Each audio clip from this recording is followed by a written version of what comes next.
Unit Brigade Terpisah ke-142 milik Angkatan Bersenjata Ukraina dilaporkan hancur akibat serangan drone UAV Grad yang diluncurkan oleh pasukan Rusia. Serangan itu terjadi di wilayah pemukiman Raiskoye di Donetsk. Rekamannya diunggah di Telegram Selasa 1 Juli 2025.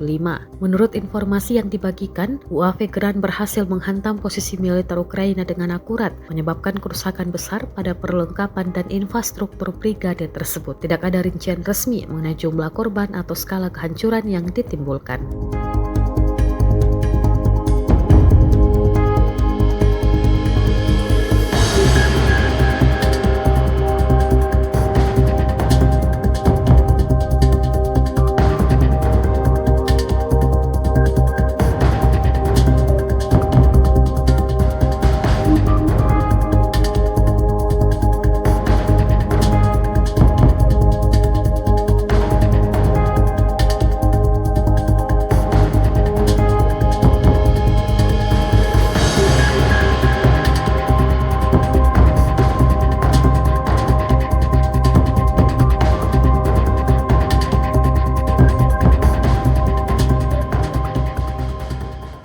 Download Tribun X sekarang, menghadirkan lokal menjadi Indonesia.